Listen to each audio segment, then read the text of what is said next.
رسول اللہ صلی اللہ علیہ وآلہ وسلم نے فرمایا ولا حسد، حسد سے بھی اپنے دل کو پاک صاف کر لینا چاہیے، مبارک مہینہ آنے والا ہے۔ حسد کا مطلب کیا ہے؟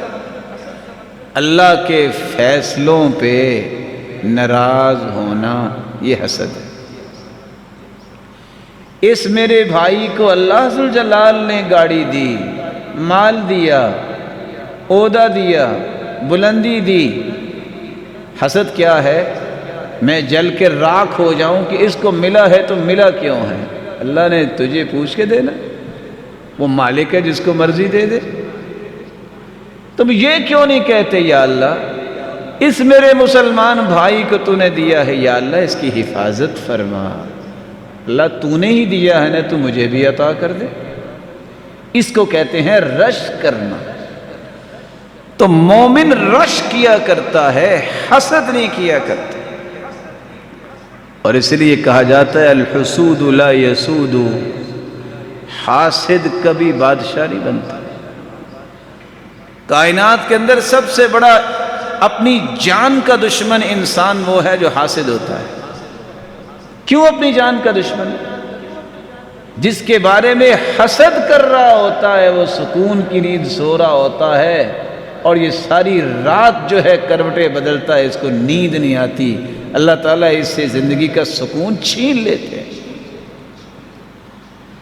یہ دوسرے کے بارے میں جل رہا ہے، سمجھتا یہ ہے کہ اپنے دل کو آگ لگاؤں گا جلے گا اس کا دل، یہ اس کی خام خیالی ہے، جلتا اپنا ہی دل ہے، اپنی زندگی کو پارا پارا کر لیتا ہے، دوسرے کو نقصان نہیں پہنچاتا۔ امام اسمعی کہتے ہیں کہ میں نے ایک آدمی کو دیکھا، اس کی عمر تھی 160 سال، چہرے پہ بڑی رونق ہے۔ میں نے اس سے پوچھا وہ اتنی لمبی عمر آپ کی، ابھی بھی تو مسکرا رہے ہو، جسم بھی تیرا تر و تازہ ہے، راز کیا ہے؟ تو اس نے جواب دیا ترکت الحسد وبقی الجسد، میں نے آج تک حسد نہیں کیا، اللہ نے میرے جسم کی وہ لذتوں کو باقی رکھا ہے۔ اپنے دل کو پاک کیجیے گناہوں سے، بغاوتوں سے، کینہ پروری سے اور حسد سے۔ اور آپ کو شاید یاد ہوگا جب کائنات بنی تو سیدنا آدم کو سجدہ کرنے کا حکم دیا گیا تو کس نے نہیں کیا تھا؟ شیطان نے نہیں کیا تھا۔ اس لیے امام ابن القیم فرماتے ہیں کہ کائنات میں سب سے پہلا گناہ ہوا ہے تو حسد ہوا ہے۔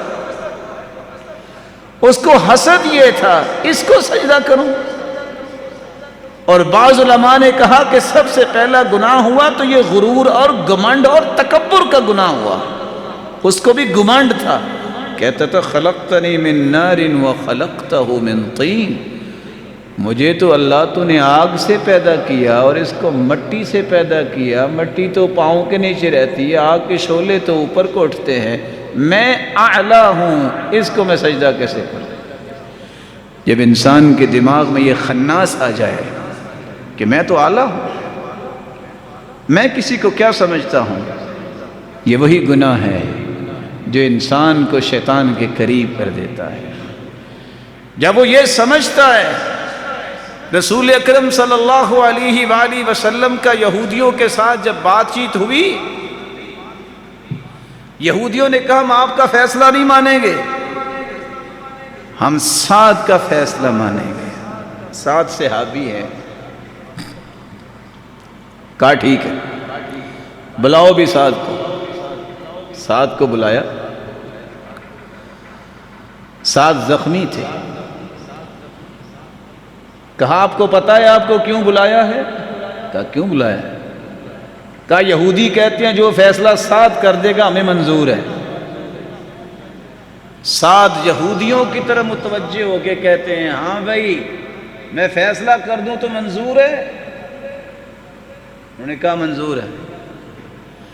پھر مسلمانوں کی طرف بھی چہرہ کر کے کہا ان کو بھی منظور ہے۔ اللہ کے رسول کا نام نہیں لیا، یعنی جو فیصلہ میں کروں گا، یہودیوں کو تو ہو گیا منظور، اور مسلمانوں تمہیں بھی منظور ہے۔ اللہ کے رسول نے فرمایا سعد جو تم فیصلہ کرو گے ہمیں منظور ہے۔